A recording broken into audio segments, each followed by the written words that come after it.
আজকে আমরা করব 39 নং পৃষ্ঠার সমস্যার সমাধান। এখানে 2 নং সমস্যায় রয়েছে নাজমা বেগমের মাসিক আয় ৮৯৫০ টাকা এবং মাসিক ব্যয় ৮৭২৫ টাকা। তার মাসিক জমা কত? আমরা এই ক্ষেত্রে মাসিক আয় থেকে মাসিক ব্যয়টা বাদ দিব, অর্থাৎ বিয়োগ করলে আমরা জমাটা পেয়ে যাব।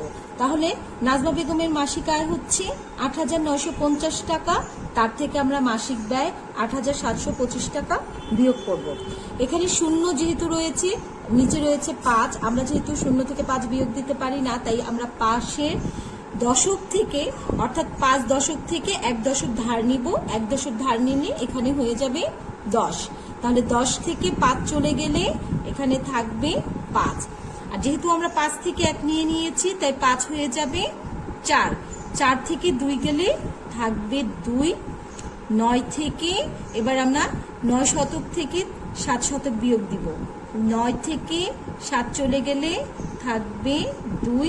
৮ থেকে ৮ চলে গেলে ০। তাই আমাদের মাসিক জমা কত হলো? ২২৫ টাকা। অতএব তার মাসিক জমা ২২৫ টাকা। ৩ নং সমস্যায় রয়েছে একটি ক্রিকেট খেলায় বাংলাদেশ দল ৩৮৬ রান করেছে এবং অস্ট্রেলিয়া দল ২৪২ রান করেছে। কোন দল বেশি রান করেছে এবং কত বেশি রান করেছে? আমরা দেখতে পাচ্ছি বাংলাদেশ দল করেছে ৩৮৬ রান, অস্ট্রেলিয়া দল করেছে ২৪২ রান। যেহেতু বাংলাদেশ দল বেশি করেছে, আমরা বাংলাদেশ দলের রান থেকে অস্ট্রেলিয়া দলের রান বিয়োগ করব। তাহলে আমাদের বেশি রান বের হয়ে যাবে। এখানে আমরা প্রথমে বাংলাদেশ দল করেছে ৩৮৬ রান লিখব, তার নিচে ২৪২ লিখে আমরা বিয়োগ করব। এখানে ৬ থেকে ২ চলে গেলে থাকবে ৪। ৮ থেকে ৪ চলে গেলে থাকবে ৪। ৩ থেকে ২ চলে গেলে থাকবে ১, অর্থাৎ ১৪৪ রান। অতএব বাংলাদেশ দল বেশি করেছে। আর প্রশ্নে আরেকটি জিনিস বলেছে কত বেশি রান করেছে। ১৪৪ রান বেশি করেছে। এবার আমরা ৪ নং সমস্যার সমাধান করব। আমাদের ৪ নং সমস্যায় রয়েছে সুমন সাহেব বই মেলায় প্রথম দিন ৩২৬০ টাকা এবং দ্বিতীয় দিন ৫৭৮৫ টাকার বই বিক্রি করেন। দ্বিতীয় দিন তিনি কত টাকা বেশি বিক্রি করেন? অর্থাৎ উনি প্রথম দিন বিক্রি করেছে ৩২৬০ টাকা আর দ্বিতীয় দিন বিক্রি করেছে ৫৭৮৫ টাকা।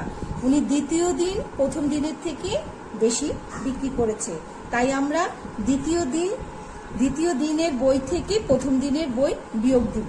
তাই আমরা লিখেছি দ্বিতীয় দিন বই বিক্রি করেন ৫৭৮৫ টাকা, তার থেকে প্রথম দিন যে বই বিক্রি করেন ৩২৬০ টাকা, তা আমরা বিয়োগ দিব। এখানে ৫ থেকে ০ চলে গেলে ৫ নামবে, ৮ থেকে ২ চলে গেলে ২ নামবে, ৭ থেকে ২ চলে গেলে অর্থাৎ ২ কমে গেলে হবে ৫, আর ৫ থেকে ২ চলে গেলে হবে ২, অর্থাৎ তিনি বেশি বিক্রি করেন ২৫২৫ টাকা। তাহলে আমরা বলতে পারি উনি বেশি বিক্রি করেন ২৫২৫ টাকার বই। ৫ নং সমস্যা রয়েছে লুনার ২৬৫০ টাকা আছে এবং সুমার ১২৩০ টাকা আছে। লুনার কত টাকা বেশি আছে? এখানে আমরা দেখতে পাচ্ছি লুনার রয়েছে ২৬৫০ টাকা আর সুমার রয়েছে ১২৩০ টাকা। লুনার কত টাকা বেশি আছে? আমরা লুনার টাকা থেকে সুমার টাকা বিয়োগ করব।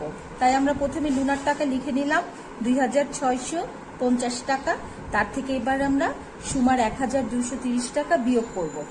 এখানে ০ থেকে এককের ঘরে ০ থেকে ০ চলে গেলে ০ নামবে, ৫ থেকে ৩ চলে গেলে ২ নামাবো, আর ৬ থেকে ২ চলে গেলে থাকবে হচ্ছে ৪, আর ২ থেকে ১ চলে গেলে নামবে 1 অর্থাৎ 1420 টাকা।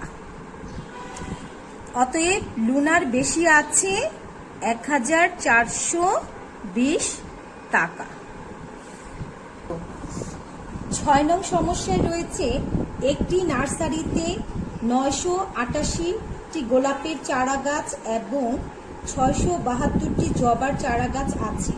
ওই নার্সারিতে কতটি গোলাপের চারা গাছ বেশি আছে? এখানে আমরা দেখতে পাচ্ছি গোলাপের চারা রয়েছে 988টি আর জবার চারা রয়েছে 672টি। আমরা গোলাপের চারা গাছ থেকে জবার চারা গাছ বিয়োগ দিব। এখানে 8 থেকে এককের ঘরে 8 রয়েছে, এককের ঘরে 8 থেকে আমাদের 2 চলে গেলে থাকবে 6। দশকের ঘরে রয়েছে 8, 8 থেকে 7 চলে গেলে নামবে 1। আর শতকের ঘরে 9 রয়েছে, 9 থেকে 6 চলে গেলে হবে 3। তাহলে গোলাপের চারা বেশি রয়েছে 316টি। অতএব গোলাপের চারা বেশি আছে আমরা লিখতে পারি, অতএব গোলাপের চারা বেশি আছে 316টি। 7 নং সমস্যা। 7 নং সমস্যায় রয়েছে আব্দুল করিম সাহেব 1250 টাকা নিয়ে বাজারে গেলেন। তিনি 960 টাকা খরচ করলেন, তার কাছে কত টাকা অবশিষ্ট রইল? অর্থাৎ তিনি বাজারে গিয়েছেন 1250 টাকা নিয়ে, সেখানে তিনি কিছু খরচ করলেন, তিনি খরচ করলেন 960 টাকা। এতে করে তার টাকা কমে গেল, তাই আমরা এটা বিয়োগ করে ফেলব। 0 থেকে 0 চলে গেলে 0 নামবে। যেহেতু দশকের ঘরে 5 রয়েছে, আমরা তাই নিচে 6 থেকে 5 বিয়োগ করতে পারি না, তাই আমরা শতকের ঘর থেকে 1 শতক আনব, অর্থাৎ তাহলে হবে 15 শতক। এখন আমরা 15 থেকে 6 বিয়োগ করব। 15 থেকে 6 চলে গেলে আমাদের থাকবে 7, 8, 9, 10, 11, 12, 13, 14, 15, অর্থাৎ এখানে 9। আর যেহেতু আমরা 2 শতক থেকে 1 শতক নিয়ে ফেলছি, তাই আমাদের এখানে 2 হয়ে যাবে 1। এখন আমরা যেহেতু 1 থেকে 9 বিয়োগ দিতে পারি না, তাই আমরা পাশের থেকে 1 নিয়ে আসবো। তাই 11 থেকে 1 চলে গেলে, 11 থেকে 9 চলে গেলে থাকবে 2, অর্থাৎ 290 টাকা। অতএব তার কাছে অবশিষ্ট রইল 290 টাকা। 8 নং সমস্যায় রয়েছে 475 থেকে কোনো সংখ্যা বিয়োগ করলে 250 পাওয়া যাবে। এখানে আমরা 475 থেকে 250 বিয়োগ দিলে সংখ্যাটা বিয়োগফলটা পেয়ে যাব। তাই আমরা 775 থেকে 250 বিয়োগ দিব। এককের ঘরে 5 রয়েছে, 5 থেকে 0 গেলে নামবে 5, 7 থেকে 5 চলে গেলে নামবে 2, আর 4 থেকে আমরা 2 বিয়োগ করলে আমাদের হবে 2। তাহলে আমরা পেলাম বিয়োগফল কত? 225 টাকা। 9 নং সমস্যায় রয়েছে একটি বিদ্যালয়ে 1475 জন ছাত্রছাত্রী আছে। ছাত্রীর সংখ্যা 930, ছাত্রের সংখ্যা কত? তা আমরা দেখতে পাচ্ছি বিদ্যালয়ে ছাত্রছাত্রী আছে 1475 জন, ছাত্রী রয়েছে 930 জন। আমাদের বের করতে হবে ছাত্রের সংখ্যা। তাই আমরা ছাত্রছাত্রী থেকে আমরা ছাত্রীর সংখ্যাটা যদি বিয়োগ দিই, আমরা ছাত্রীর সংখ্যা পেয়ে যাব। 5 থেকে আমরা 0 বিয়োগ দিব, 5 থেকে 0 চলে গেলে এখানে 5 নেমে যাবে। 7 থেকে যদি আমরা 3 বিয়োগ দেই তাহলে থাকবে 4। আর শতকের স্থানে রয়েছে 4। এখন 4 থেকে আমরা নিচে 9 বিয়োগ করতে পারি না, তাই আমরা আগের ঘর থেকে 1 ধার করব, অর্থাৎ এখানে আমরা 1 নিয়ে 14 থেকে 9 বিয়োগ দিব। তাহলে 14 থেকে 9 চলে গেলে আমাদের হবে 14 থেকে 9 চলে গেলে আমাদের হবে 5। তাহলে ছাত্রীর সংখ্যা হচ্ছে 545 জন। অতএব ছাত্রীর সংখ্যা 545 জন। 10 নং সমস্যা রয়েছে সৈয়দপুর গ্রামের জনসংখ্যা 3876, পুরুষের সংখ্যা 1943, নারীর সংখ্যা কত? আমরা এখানে দেখতে পাচ্ছি সৈয়দপুর গ্রামের জনসংখ্যা হচ্ছে 3876, পুরুষের সংখ্যা আছে 1943, আমাদের নারীর সংখ্যা বের করতে হবে।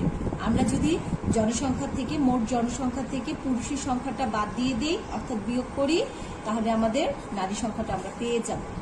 আমরা এখন 6 থেকে 3 বিয়োগ দিব। এককের ঘরে 6 রয়েছে, 6 থেকে 3 চলে গেলে আমাদের এখানে থাকবে 3। 7 থেকে 4 চলে গেলে থাকবে 3। শতকের ঘরে রয়েছে 8। তো আমরা 8 থেকে 9 বিয়োগ দিতে পারি না, 8 থেকে 9 বিয়োগ দিতে পারি না, কারণ 8 থেকে 9 বড়। তাই আমরা পাশে হাজারের যে 3 রয়েছে তার থেকে আমরা 1 ধার করব। ধার করে এখানে হবে 18। 18 থেকে আমরা 9 বিয়োগ দিব। 18 থেকে 9 চলে গেলে আমাদের হবে 9। যেহেতু আমরা 3 থেকে 1 নিয়েছি, তাই আমাদের 3 কমে গিয়ে হবে 2। 2 থেকে 1 চলে গেলে আমাদের থাকবে 1, অর্থাৎ নারী সংখ্যা হচ্ছে 1933। তাই আমরা লিখতে পারি অতএব নারী সংখ্যা 1933।